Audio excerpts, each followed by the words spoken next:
Welcome to this episode of the Silver Fox Entrepreneurs, and we're going to be asking the question, is it too late to be fashionable? I'm speaking with Nick Hems today, who is a consultant to men about the impact of what they wear, making a difference to how they feel and also how they're seen by others. We're going to learn why women check out the heels of men's shoes, how some accessories can make you look more wealthy and successful, and also the impact of the clothes that you ask your staff to wear on their performance and how they treat your customers.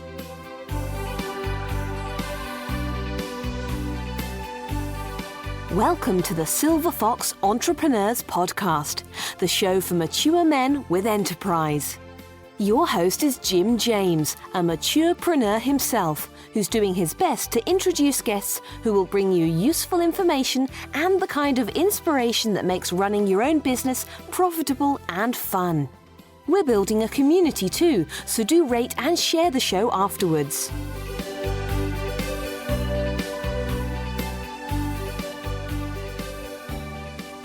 So this week on our Silver Fox Entrepreneurs podcast, I've got the great pleasure of introducing Nick Hems.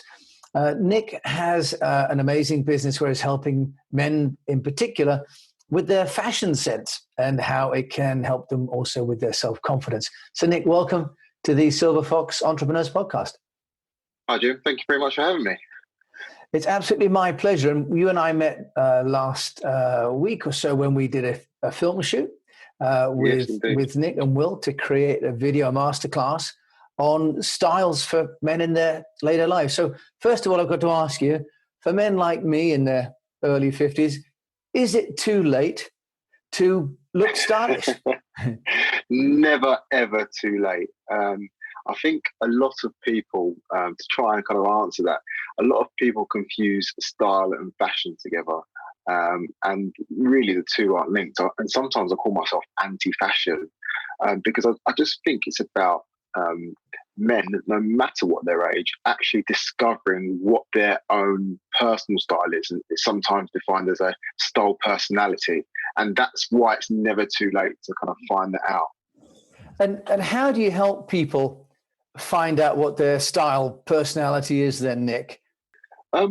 It's reasonably simple. I mean, first of all, if I take on a client or start working with someone, I'll just ask them a series of questions about their personality, about their lifestyle, about their likes and dislikes. And from that, I can start gauging who they are, if they're introverted, if they're extroverted, the kind of clothes that they typically like, type of people they hang around with, the people that they're potentially involved with at work.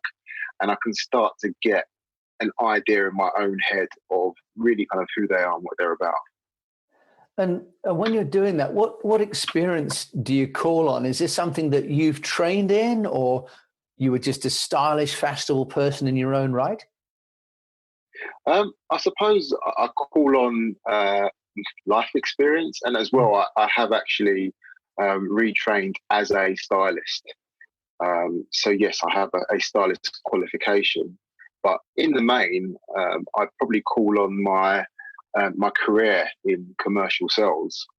I've been fortunate enough to be successful in sales, but in my time, I've I worked it out, sat in front of over 4,500 different businesses.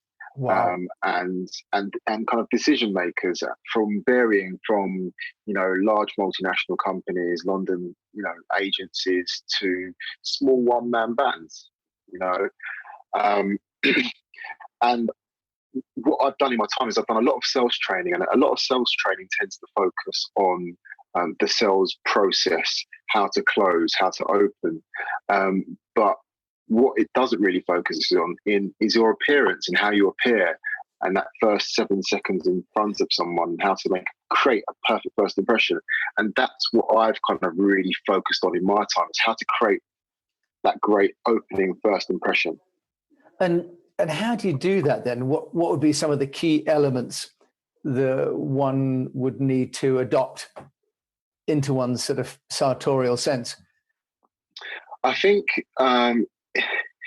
you kind of need to be a chameleon at times. If it's in business, this is as an example, And you've got to be looking at where you're going, who you're going to be seeing, what kind of environment that's going to be in. Are you meeting in a coffee shop? Are you meeting in their own business?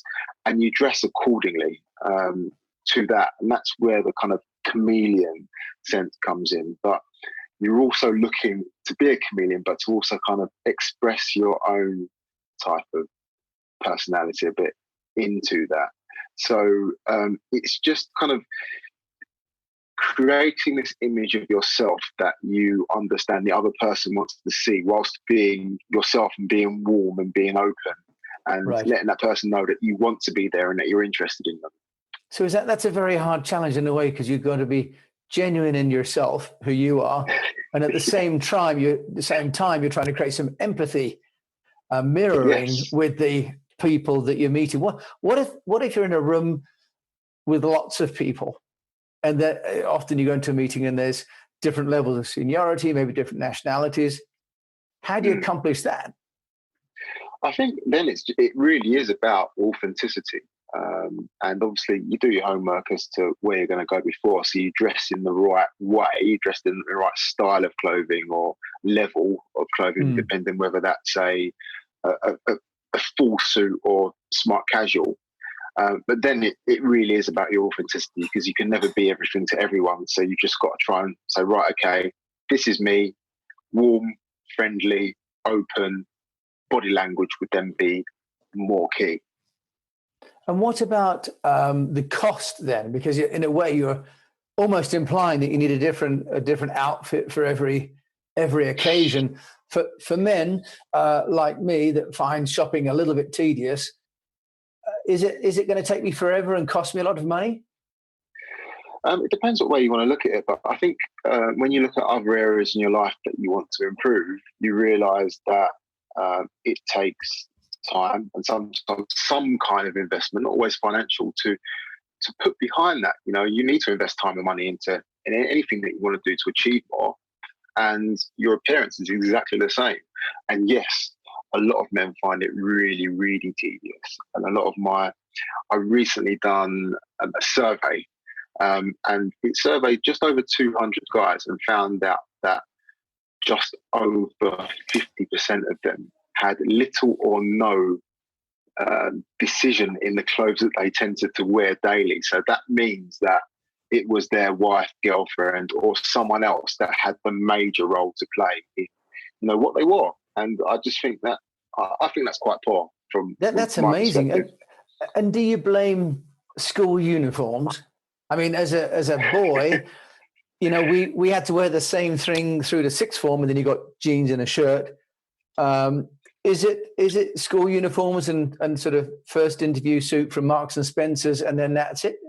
What's to blame? I think it's this kind of strange impression that some men have of masculinity, and that actually the clothes and the colour of the clothes that they wear, it's not really their place to really care too much about that. I'll go out and I'll buy a suit because I need a suit, or I'll buy certain clothes, or I'll let the wife take care of that. But they don't really put that much time into exactly what they're buying, or exactly the impression that they're giving off from the clothes that they buy. So I think a lot of men just think, I've got too many other things to worry about for that to ever be a concern, or someone else will take that away from me and I don't ever have to think about it. So interesting. Or they don't really understand the impact. And I suppose that's part of what your work is about, is they can't really abdicate how they look later on in life and in work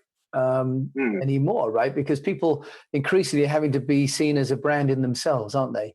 And so absolutely. How does that translate into, for example, when people have lost their job or they're starting a new company, like a Silver Fox entrepreneur, how do you help them to align how they feel and being authentic with their new business venture or the new persona there? How do you help them with that? Again, I think it's just about matching, what is it you're going to be doing? How do you feel about yourself? How do you want to appear? And then, so can you give us some practical examples? And obviously, if you're going to be a personal trainer, you probably don't wear a suit in the gym. Maybe give us some practical examples Well, if you're kind of like offering a really defined stylistic business that there's a lot of attention to detail, then you want to pay a lot of attention to detail to your look, you know. So therefore, it could be accessories, making sure when you go out everything's in the right place, if that makes sense. Yep. And it's the smaller details that someone looks at you and go, okay, this guy pays a lot of attention to the way he looks, the way he dresses, his appearance. Therefore, he's going to pay a lot of attention, or his products or services is going to pay a lot of attention to me and what I want. And it's just kind of getting people to get that buy-in on that angle. And if you take the kind of PT, the personal trainer side of things, you know, it's like, okay, you might think just dressing in a vest and tracksuit bottoms is going to do the job, but are you taking care of your personal branding? You know, are you, the tracksuit that you've got on, is it clean? Is it fitted? Potentially, does it have your branding on it? Are you marketing yourselves effectively? Is everything clean and as it should be? And I think when you start to pay attention to that, people think that actually you really do pay attention to your business. You want to pay attention to me, and that's what I'm going to get from that. Right. So how you treat yourself and how you look is going to be how you treat your business and your customers, right? So that's a really nice. I believe that. And I think if you take the example of a lot of women and what, you know, they go out on a date with a guy for the first time, you know, they're looking at how much attention does this guy pay to himself, you know, and that kind of gives them an idea of potentially how they're going to treat someone. You know, how do they go out on a date? How do you look after yourself, and how do you treat other people around you? And that gives them an idea as to how you may well treat them. And I think I think you said something when we were talking before about shoes. Just tell us about women's opinion when they see a man's shoes. Okay, I'm strange, so I've asked throughout the years a lot of women's opinions on men's shoes and how that creates an impression in their minds as to what that man's like. So a lot of women will always look at a man's shoes when they meet them for the first time, if they go out on a date with them. And I've had it many a time where a woman has said, I'll actually pay attention to the back of a man's shoe and how worn their sole is. So it goes that far, and that actually really surprised me, but then I've heard it multiple times since then. Because it does mean that he's also got bad manners, because if he's walking in front of the woman, he's not letting ladies go first, is he? So he's also got two strikes against him, because he's probably getting on the bus or in the car first before letting her on.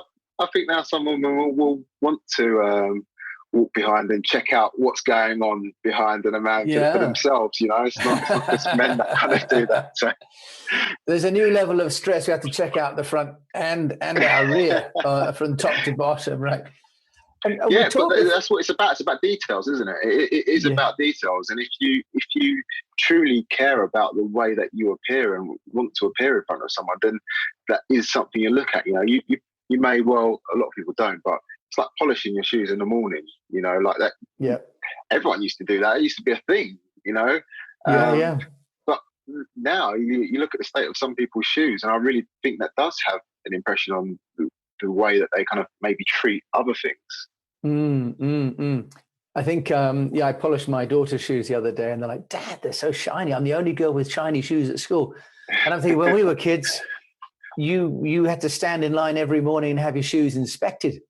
So there was a lot of discipline in those days around that. And now we talked a bit about the time, but what about the amount of money? I mean, most people can't afford multiple suits, multiple shoes. Any advice in terms of how to look good and accessible to different situations without buying new outfits all the time? I think this is quite a nice question, really, because it also leans on sustainability, which is a bit of a buzzword. Well, it's a massive buzzword at the moment. And I think there's a couple of ways of looking at it. You know, I tend to buy what I would call investment pieces. So I might not shop very often, but when I do, I buy an investment piece. So it's a really kind of good item of clothing that I know will last me a long period of time. But is also versatile. So it means I can wear it maybe smart casual, and lots of different occasions. But I know if I look after it, that item of clothing will look after me. Yep. And on the flip side of it is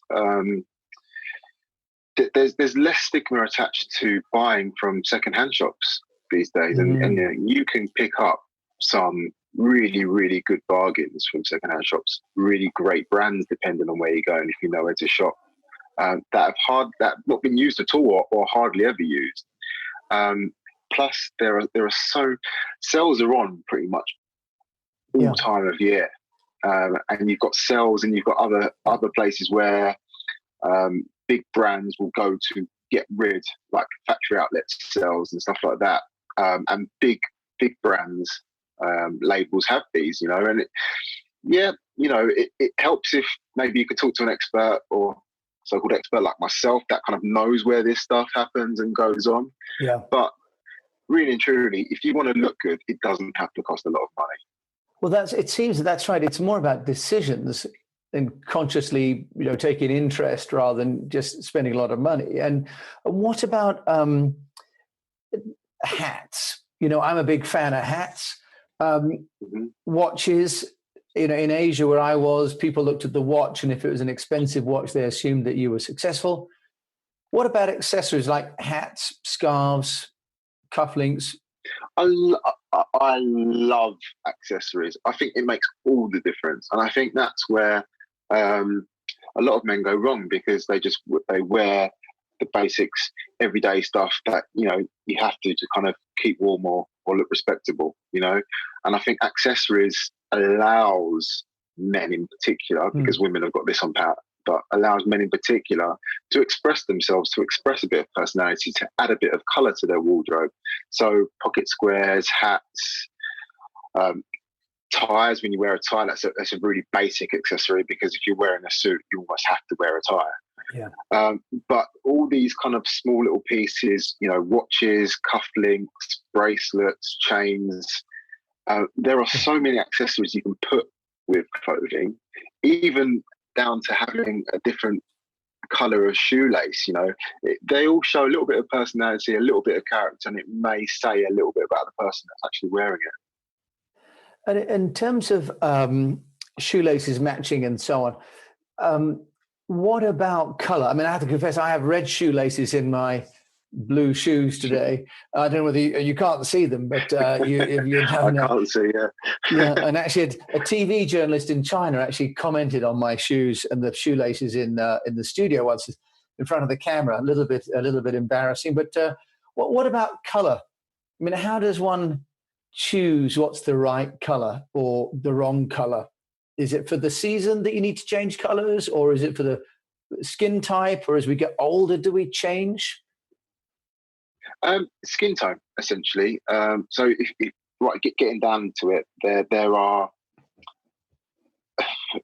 for colours, it's all defined on your skin tone. So as a male or female, you can either be spring, summer, autumn, or winter, and that's colour type. But it's not so complex that you have to understand these, because most people kind of morph into understanding what kind of colours suit them as they go through life. And you're wearing something and someone goes, "Oh, you look really good in that." So you tend to buy more of that colour. And a lot of men tend to stick to safe colours like navy blue, which can be worn by anyone. Like me. People look reasonably good. Black, grey. You can't go too wrong with those colours. But when you actually start putting, cobalt blue or red or yellow into it, different shades of these colours, of all colours, will tend to suit other people, some people better than others. And it's to do with, do you have redness in your face, or different colour will bring out your complexion in the best light, essentially. And what about then if you've got your colour down for the clothes? What about things like glasses? It's an accessory, but it's also functional. So I wear some all the time. A lot of people do. Do you recommend that people wear just black, normal square glasses, or is there a strategy behind behind the obstacles as well. I think if you're going to have one pair of glasses only, then I think you go for you kind of go into it and find the shape that's really going to best suit your face, and you go for a color that will go with all clothing, like a typical kind of black or silver or maybe chrome, depending on what kind of glasses you're getting. But you just go for something that's really, really generic, but suits the shape of your face. But then once you start going beyond that, you know, getting a red frame or a yellow frame or something different, you know, you can start to play around a bit, have a bit of fun and match it to maybe other stuff that you're wearing, like you would with a pocket square or something like that, or a watch strap. Now you've mentioned there the idea of having a bit of fun. What impact do you think clothes have on people's emotions? That's it. That's an interesting area. It's massive, absolutely massive. So we go back to colour for this. Sometimes I really love yellow, and yellow is a colour that is proven to actually. It's an optimistic colour. It's the most optimistic. Are you saying this because I'm wearing a yellow sweater today? I got red shoelaces. Yellow sweater. I didn't even know this stuff. Yeah, it looks cream. It looks cream from what I can see. But yeah, it's a really optimistic colour. So obviously it's the colour of the sun. It's sunshine. It reminds us of warmth and the summer here in the UK. So yeah, sometimes I just find myself putting on my yellow socks if I can't find anything else yellow to wear, because it just kind of cheers me up, and it does have a massive impact. I mean, you can go into real detail and say, if you're going into a meeting and you want to build trust, then blue is a great color. It's a great generic color that people feel very, very comfortable with you, and it actually helps to build trust. Red's the color of passion. You know, you go out on a first date and you wear a lot of red. That kind of red goes back to the blood and goes back to the heart, and red therefore is a passionate color of love. You know, and it's proven it can set the heart. Say racing and beating at a faster beat, you know, like absolutely. So color has a massive impact on emotion. If you want to create some kind of emotion or kind of even in yourself or someone else, then absolutely clothing color is key in that. You mentioned there about someone else. Do you ever get involved in trying to help someone sort of do their own clothing and brand, but also like their company or their team? Because uniforms in restaurants or in delivery services also makes a difference. So do you have any sort of views on colors and style sense for the corporate world? I have many views. on lots of things. I'm shocked at how I see some really big companies get it wrong. But like, if you take, for example, something that anyone can think of, airlines, you know, they all tend to have uniforms, quite striking uniforms. If you think back to the Virgin Airways and their kind of ladies' uniform was a really bright, expressive red, and people tend to remember that. And then you then take it back to EasyJet with their kind of orange and grey, and they're a budget airway, but their uniforms look pretty budget as well, in my opinion, shall we say. And sometimes, you know, that can have a real impact, you know, like wearing a uniform and the uniforms that you get your staff to wear has an impact in what people feel about the company. So going into a supermarket, again, is a really good example, as they use that kind of grey and green. You know, that impacts on how people feel about where they're shopping.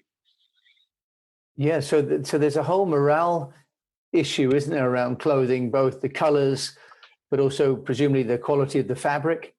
You imagine it's not just me, for example, walking into a supermarket or a shop and seeing someone. It's how that person feels when they're wearing it. So if it's a really poor quality because they've got to mass produce it, then in the morning, how do you think that person feels when they're putting on that uniform onto their skin and they're wearing it all day?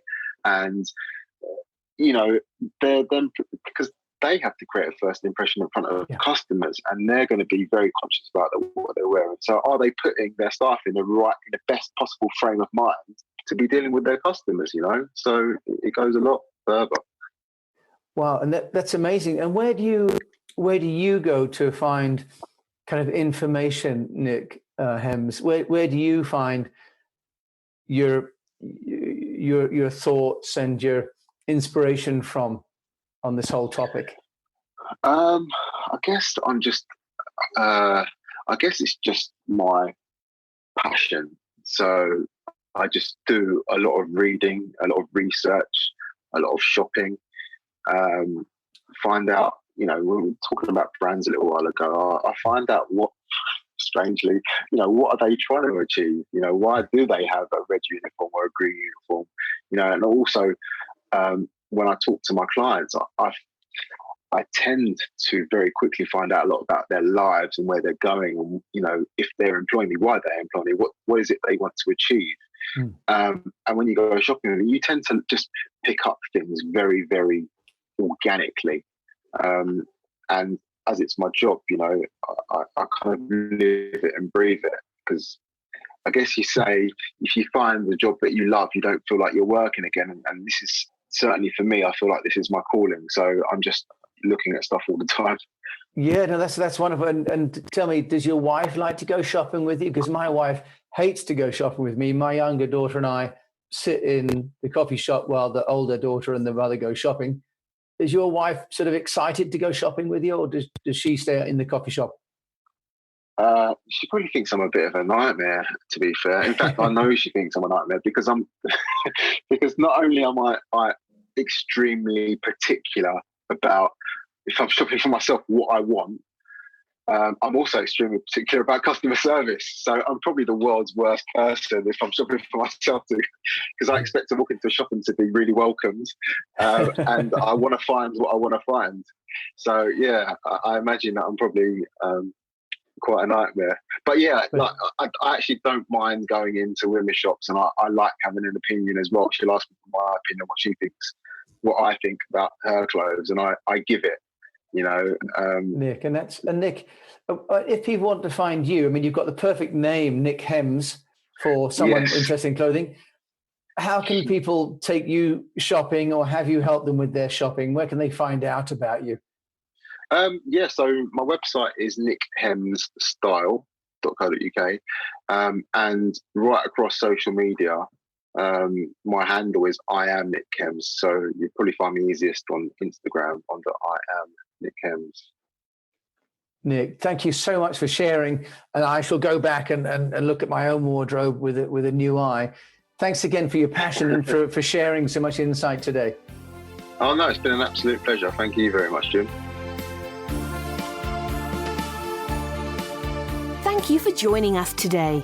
If you enjoyed the show, do please rate it and share it with your dad, stepdad, son, brother, uncle, boss, colleague, friend, or anyone else who still has a business in them. Sharing is caring, and best of all, it's free. For more information about our entrepreneurial community, visit silverfoxentrepreneurs.life.